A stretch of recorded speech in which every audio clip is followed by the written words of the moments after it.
Wala naman ako interes sa bahay niyo, Chang eh. Ang lupang kinatatayuan nito mismo. Gusto namin ni Andres na gawa ng mga kulungan ng baboy rito. At malayo kasi ito sa mga kapitbahay. Saka may malapit na ilog dito. Kaya hindi kami mahihirapan kapag ginawang baboyan to.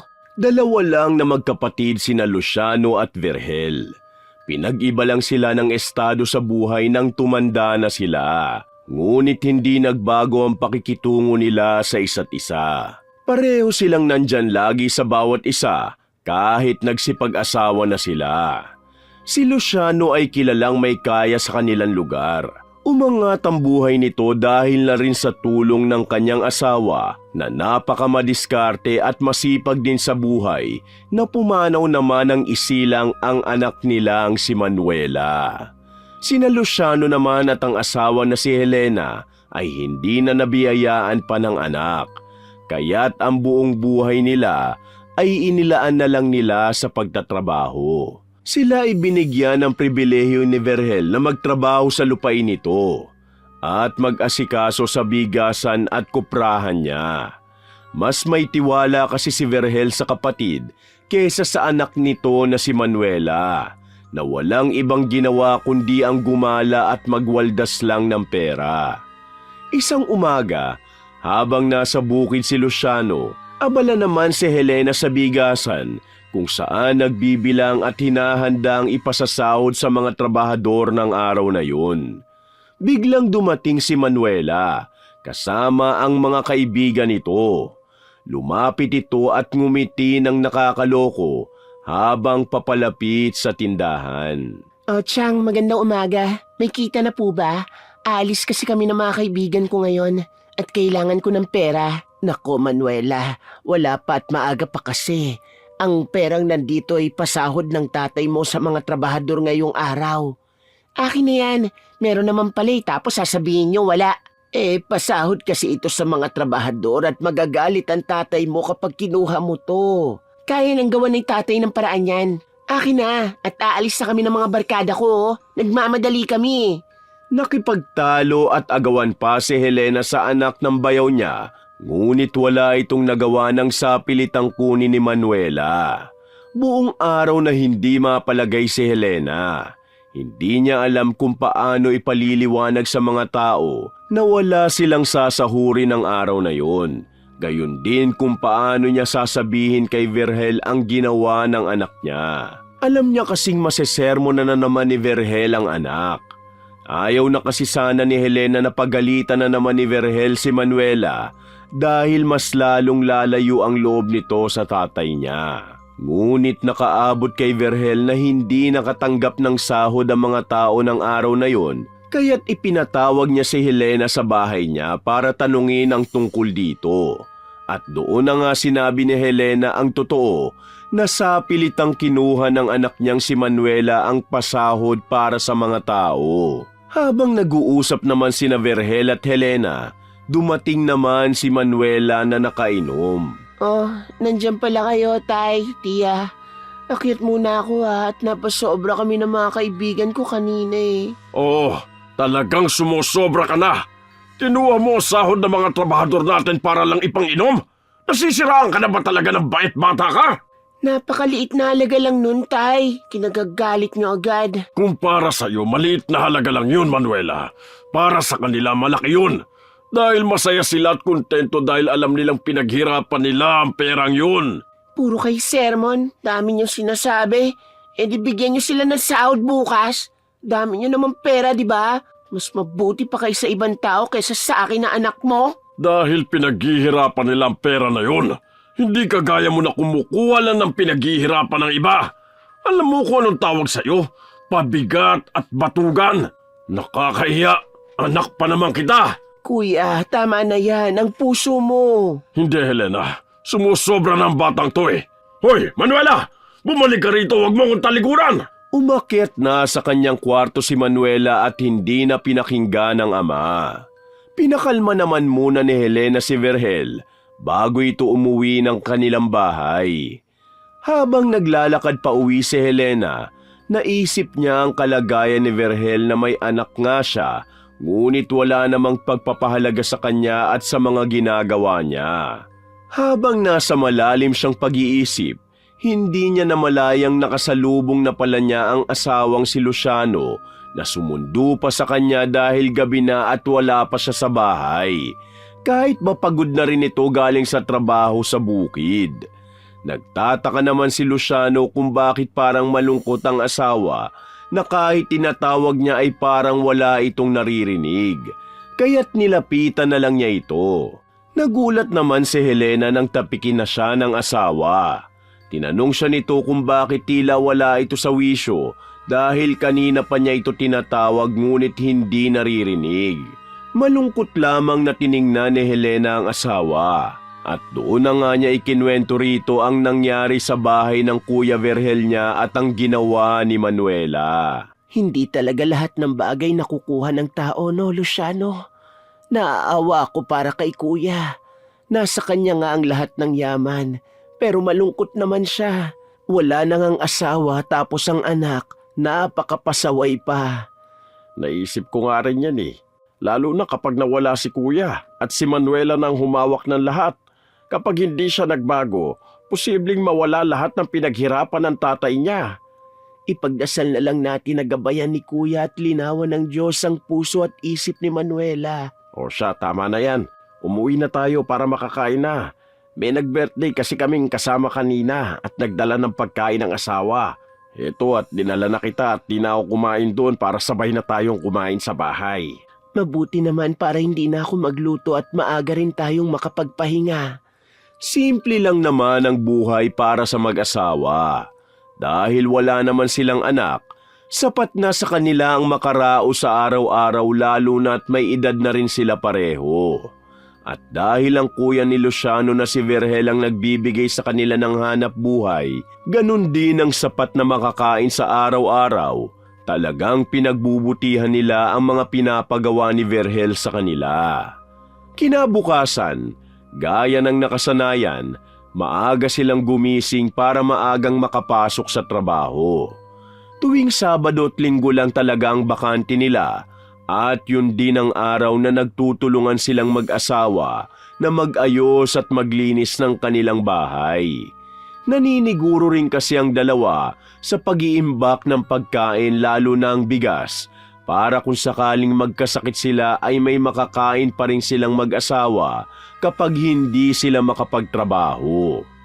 Dumiretso ng kubrahan si Luciano at sa bigasan naman si Helena. Maaliwalas at maayos ang araw na yun. Saktong pagdating naman ni Helena sa bigasan, dumating din si Vergel para ibigay ang pasahod sa mga trabahador na hindi natuloy nung nakaraan dahil kinuha ng anak niyang si Manuela ang pera. Bagay na ikinatuwa ni Helena at ng mga trabahador. Tuwang-tuwa ang mga tao, Kuya, at naibigay na ang pasahod sa kanila. Sariling pera ko na nga ang ginamit ko rito para lang makabawi sa ginawa ng anak ko. Pasensya ka na rin sa inasal ng anak ko, Helena, ha? Hindi naman ako nagkulang sa batang yun eh. Siguro dahil mula nung mawala ang nanay niya, sa trabaho na halos nalaan ng oras ko kaya siya nagkaganon. Huwag mong sisihin ang sarili mo, Kuya. Hindi ka naman nagkulang eh. Hindi lang talaga makita ni Manuela ang mga ginagawa mo para sa kanya at kung anong meron siya na wala sa iba. Sana nga, Helena.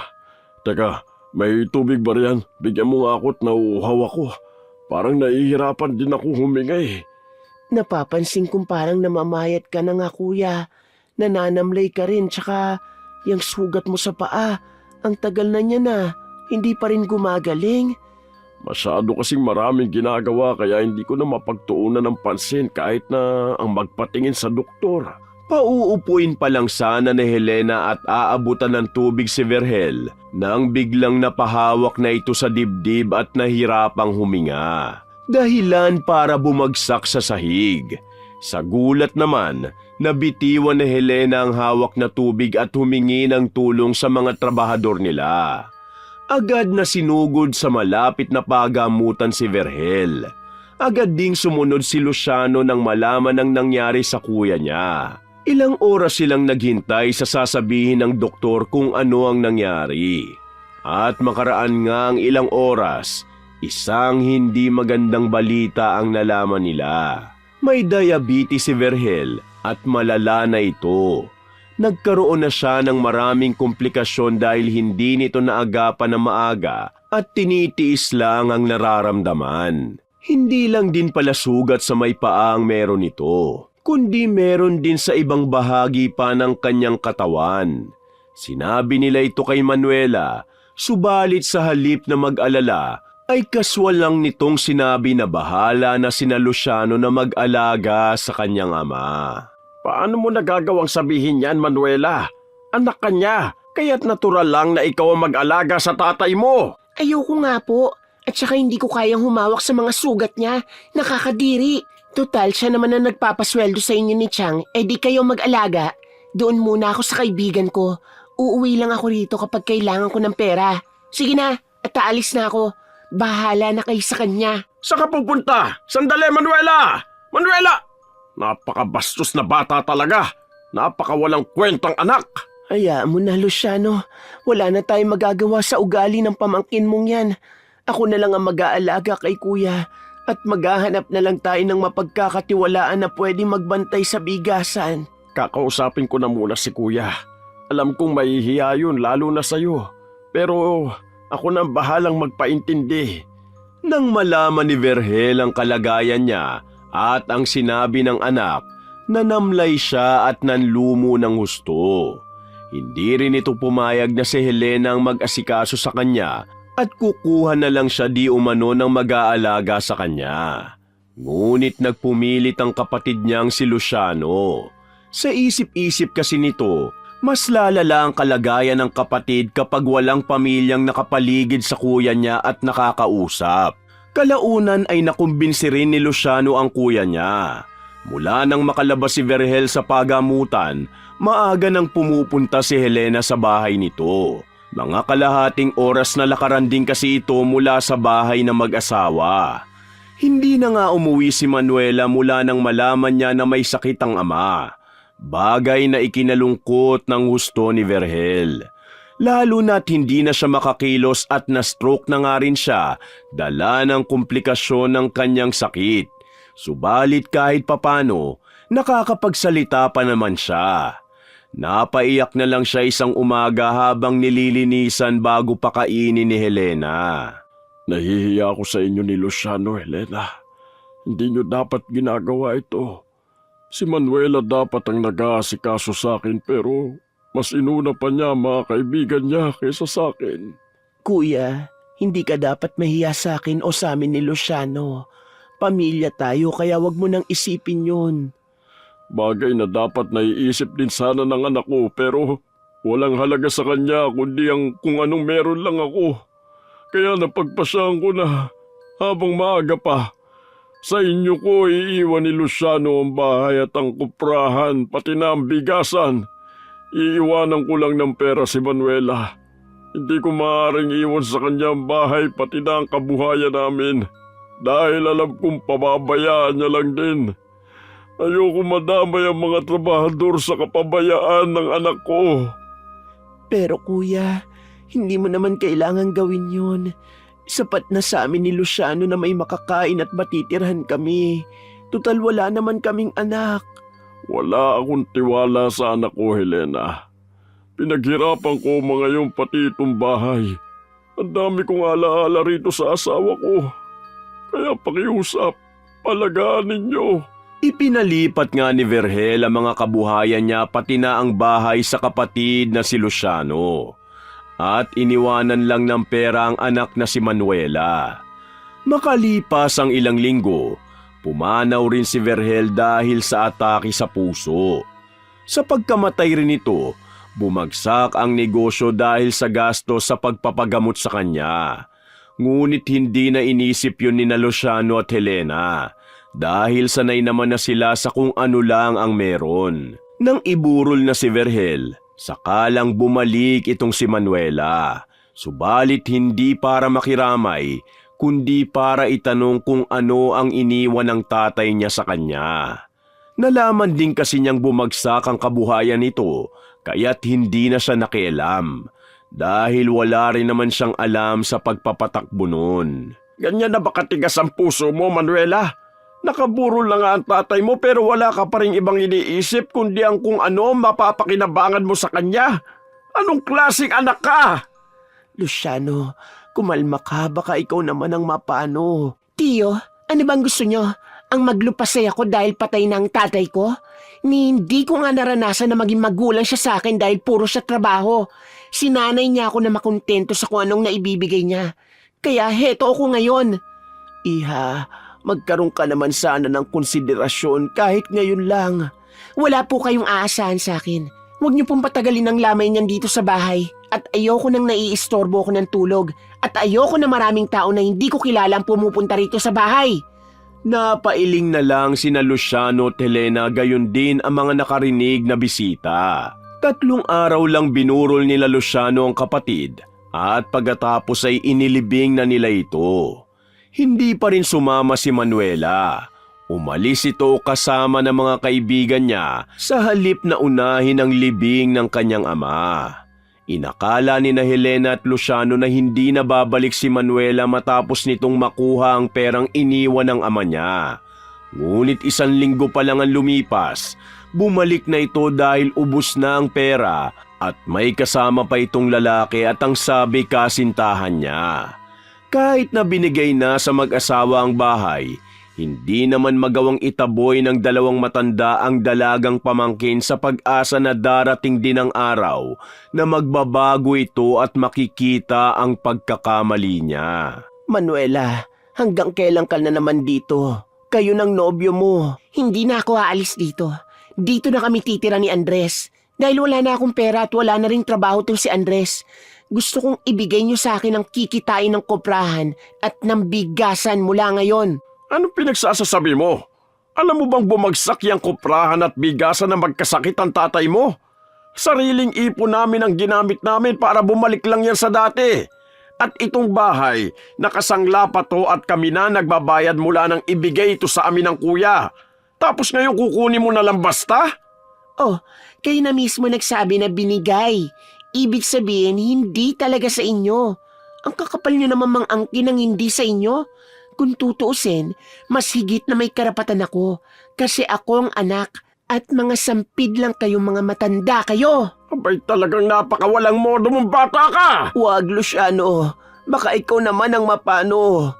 Manuela, hindi pwede ang sinasabi mo dahil halos hindi pa kami nakakabawi ng tiyo mo sa pagsalba sa koprahan at bigasan. Bibigyan na lang namin kayo ng panggastos nyo at kung minsan, patulungin mo na lang din si Andres sa koprahan at ikaw naman sa bigasan. Yun naman pala eh. Tapos ang dami niya pang sinasabi. Helena, ano ba pinagsasasabi mo? Paano matututo ang batang yan kung kukonsintihin mo? Tiya, nagugutom kami. Pwede bang dala mo kami ng pagkain ni Andres sa kwarto ni tatay? Saka yung ibang gamit ni tatay ibebenta na namin. At yung iba kunin nyo, ipamigay o itapon. Ayoko ng mga basura sa kwarto namin. Hindi na malaman ni Luciano kung paano pagpapasensyahan ang pamangkin. Ngunit nandyan naman si Helena na nagpapakalma sa kanya. Para wala ring gulo, pinagbibigyan na lang nila. Basta ang mahalaga, may makain sila, may maipasahod sa mga trabahador at mabayaran lahat ng utang. Sa malaking bahay kung saan na nga nakatira silang 4, halos ginagawa ng katulong at utusan ni na Manuela at ng kinakasama nitong si Andres si Helena. Bagay na tinitiis lang din ng ginang. Isang araw, habang galing sa bukid, narinig ni Luciano ang boses ng asawa na tila nakikiusap. Naririnig din niyang sumisigaw sa galit ang kinakasama ng pamangkin nila na si Andres, kaya't dali-daling umakyat ng hagdan si Luciano para tignan kung ano ang nangyayari. Naabutan niyang sinisigawan ni Andres si Helena na noon ay nakatayo at nakayuko lamang habang humihingi ng dispensa. Agad na sinugod ito ni Luciano at tinulak si Andres. Sino ka para sigawan ng asawa ko? Akala mo kung sino ka? Napakabastos mo. Wala kang galang sa nakatatanda sa'yo. Paano ang hina kasi umintindi? Pinakasimpleng utos hindi pa magawa? Ano pang silbi niya rito sa bahay? At ikaw, anong silbi mo rito? Bukod sa wala ka nang ambag at trabaho, dagdag palamunin ka pa namin dito. Baka nakakalimutan mo nakikitira ka lang dito at ako ang nagpapalamon sa'yo. Sa susunod na bastusin mo pa ulit ang asawa ko, may paglalagyan ka na. At isa pa, hindi utusan ang asawa ko rito. May-ari siya ng bahay kaya matuto kang lumugar. Luciano, hayaan mo na. Nagkamali din naman talaga ako. Hindi, Helena. Masyado ng bastos ng tao na to pati na ang pamangkin natin. Wala namang magagawa yung mga yan kapag tayo nagmatigas. Kaya sila ang matutong makibagay. May araw din kayong dalawa sa akin. Sa halip na umayo ng lahat, mas lalo pang gumulo dahil sa nangyari. Nalaman ni Manuela ang nangyari at mga sinabi ni Luciano kay Andres. Dahil sa galit, sinabihan ni Manuela si Andres na bigyan ng leksyon ng tiyo Luciano niya. Kung kailangang saktan ng bahagya ay gawin mapaalis lang sila sa malaking bahay. Isang gabi, habang mahimbing na ang tulog ng dalawang matanda, bigla na lang pumasok itong si Manuela at Andres sa kwarto ng mag-asawa. Nakaramdam si Helena na may pumasok sa kwarto nila, kaya't napasigaw ito nang makita sina Manuela at Andres at ang dalang patalim ng lalaki. Nagising na rin si Luciano. Pinagalitan nito ang dalawa at pinaalis, ngunit hindi na nakinig ang mga ito. Kung ako sa inyo, umalis na kayo rito sa bahay. Inaangkin nyo na lahat ng iniwan ni tatay. Inaangkin? Wala kami inaangkin. Bagsak ang bigasan at kuprahan nang mawala ang tatay mo. Pati ang bahay na to nakasangla dahil sa pagpapagamot niya. Nasaan ka nung nag-aagaw buhay siya? Wala ka rito. Bumalik ka lang para sa pera o kung ano mapapakinabangan mo. Kami nang tiyahin mo ang sumalo ng lahat dahil ayaw ng tatay mong sayo mapunta lahat dahil alam niyang pababayaan mo lang. Dati yun, tanda. Pero ngayon, tiyak nakakayanin na naming asikasuhin ang lahat. Isa pa, matatanda na kayo eh. Mahihina na. Ibig sabihin, wala na rin kayong silbi pagdating ng araw. At wala kaming balak na alagaan kayo. Kaya umalis na kayo rito. Manuela, iha, baka naman pwede nating pag-usapan to. Makikipagtalo pa sana si Luciano, ngunit dahil nakita ni Helena na may hawak na patalim ang kinakasama ni Manuela na si Andres, pinakalma niya na lang ang asawa at sinabihan sina Manuela na aalis na lang sila kinabukasan. Pumayag naman ang mga ito. Mainit na ang ulo ni Luciano kaya't pinilit ni Helena na maging kalmado. Dahil alam niyang wala ring maitutulong kapag siya ay ganun din at alam din niyang hindi nadadaan sa ganung usapan ng pamangkin nila. Dismayado man, subalit tahimik na bumalik ang mag-asawa sa barong-barong nila. Naiiyak naman sa galit si Luciano nang makarating sa kanila dahil ang laki ng hirap nila sa pagbangon ng naiwan ng kapatid niya, ngunit dahil gahaman ng anak nito, mauuwi lang sa wala ang paghihirap nila. Alam niyang sa kanila na nakapangalan ng mga ito, ngunit alam din niyang hindi siya lulubayan ng pamangkin niya kapag pinilit pa nila ang karapatan na meron sila. Dahil hindi nila alam kung paano magsisimula at nagtiyaga munang maglako ng mga gawang kakanin ni Helena at si Luciano naman sa pangunguha ng tubasan nyugan ng kakilala niya, unti-unti nilang pinilit makabangon. Sanay naman sila sa hirap na mag-asawa, kaya't sapat na sa kanila na kahit papano'y makakain ng 3 beses sa isang araw. Ngunit akala nila'y patatahimikin na sila ni Manuela pagkatapos nilang umalis sa malaking bahay at hayaan na sa kanyang pamamalakad ng kuprahan at bigasan.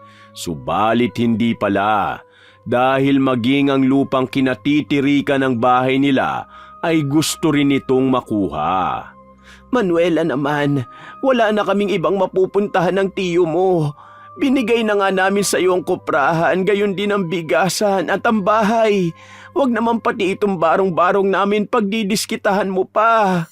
Wala naman ako interes sa bahay niyo, Tiyang eh. Ang lupang kinatatayuan nito mismo. Gusto kasi namin ni Andres na gawa ng mga kulungan ng baboy rito. At malayo kasi ito sa mga kapitbahay. Sa kami malapit na ilog, kaya hindi kami mahihirapan kapag ginawang baboyan to rito. Oo nga, tsaka marumi at mabaho naman dito sa inyo eh. Kaya mas maigi mga baboy na lang ilagay rito, kesa kayong matatandang wala ng silbi. Napakabastos mo talagang tao ka. Napakawalang modo mo. Hindi kami aalis dito. Dadaan muna kayo sa akin bago nyo makuha tong tinitira namin. At sa tingin mo talagang natatakot kami sa inyo? Hindi nga ako natakot sa tatay ko eh. Sa inyo pa kaya? Dahil uminit na ang ulo ni Luciano, sa galit niya'y inundayan na niya ng itak ang mga ito. Nasangga naman at naagaw ni Andres ang itak na matanda, kaya't itinapon ito at pinagsusuntok hanggang sa humandusay sa lupa si Luciano. Napasigaw na lamang sa nerbyo si Helena para awatin ang kinakasama ni Manuela na si Andres.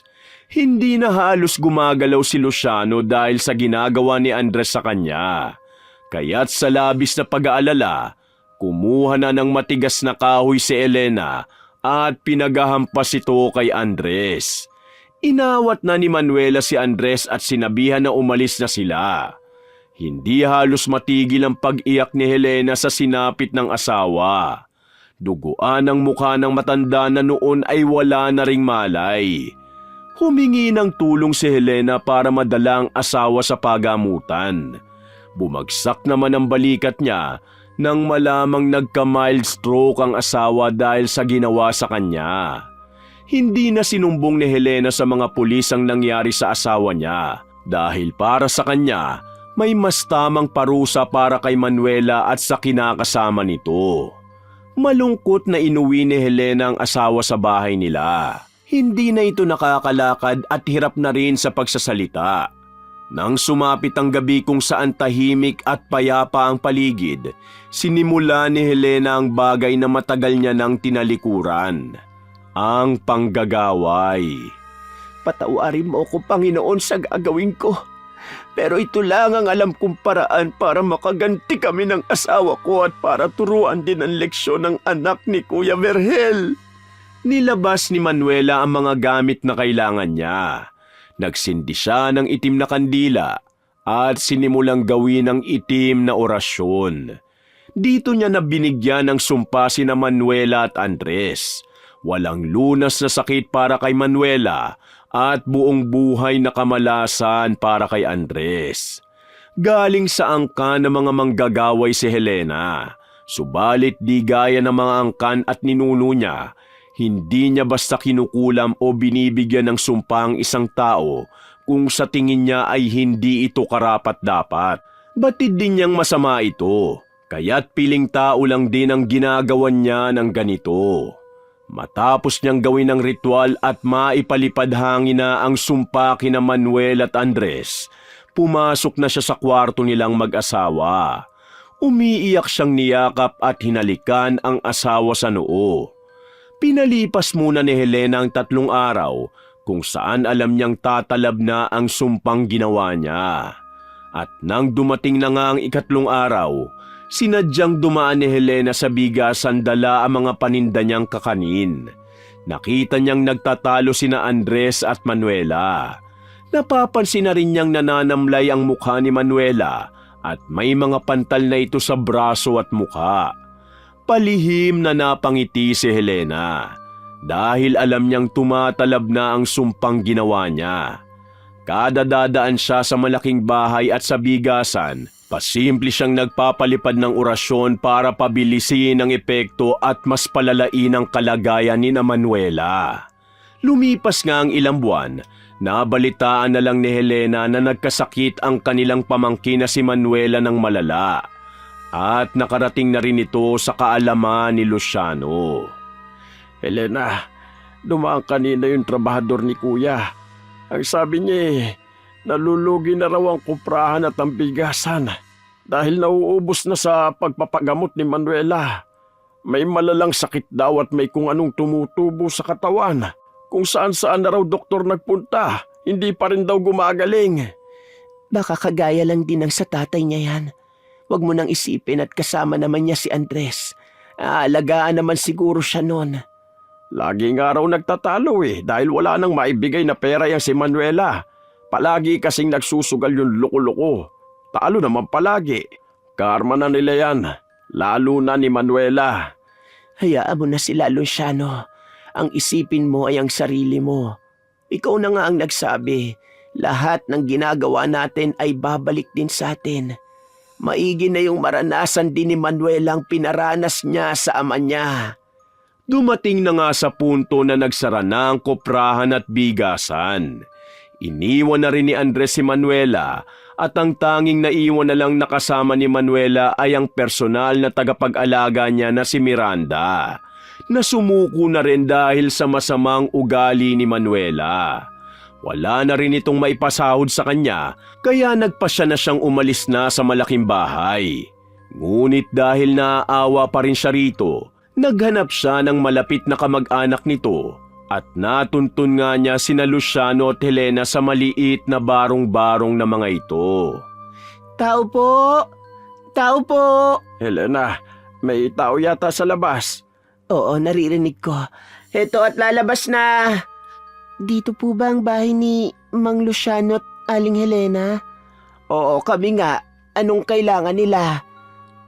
Magandang araw po.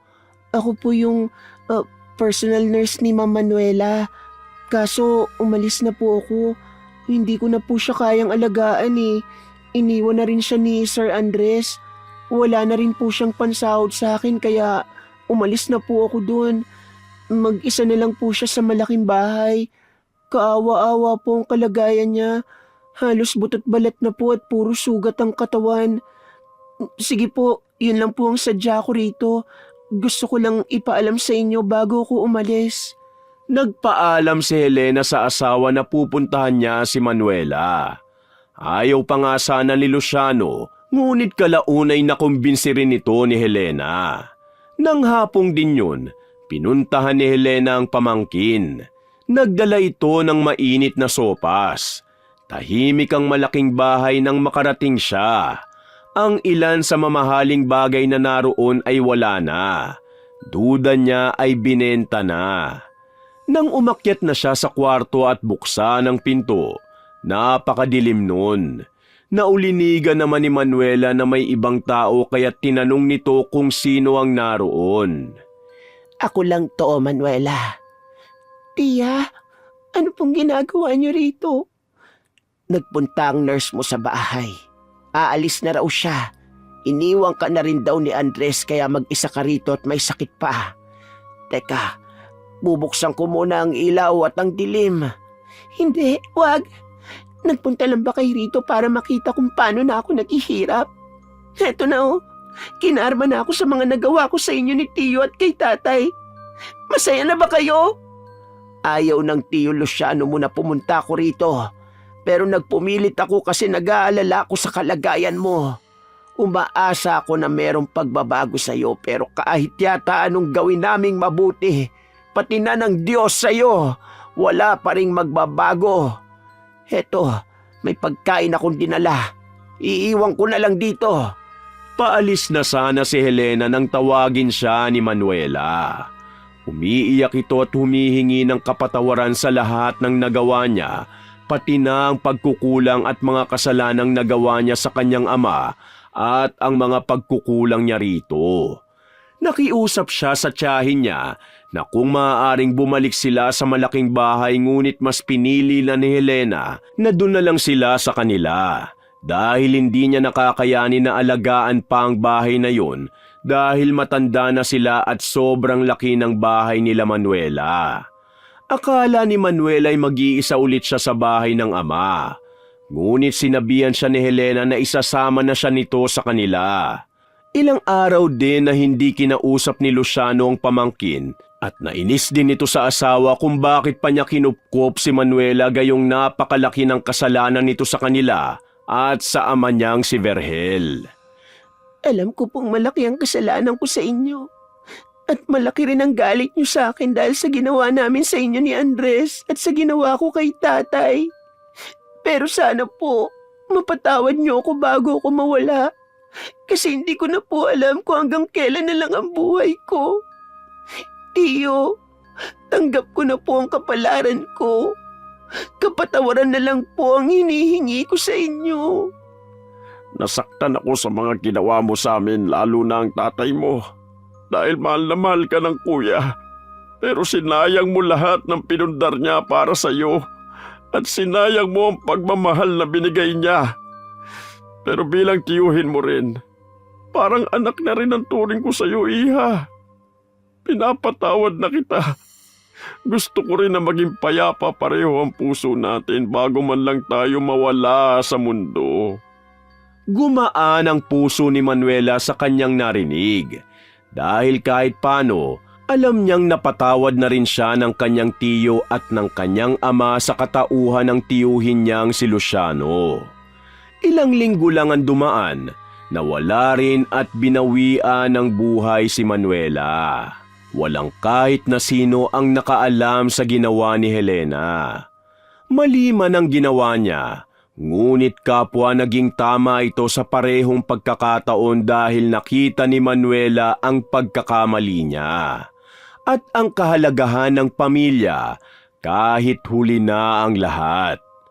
Bago siya nawala, nalaman niyang higit na mahalaga na pahalagahan lagi at unahin ang pamilya dahil higit kanino man, sila pa rin ang tatanggap at mag-aalaga sa'yo. Wakas!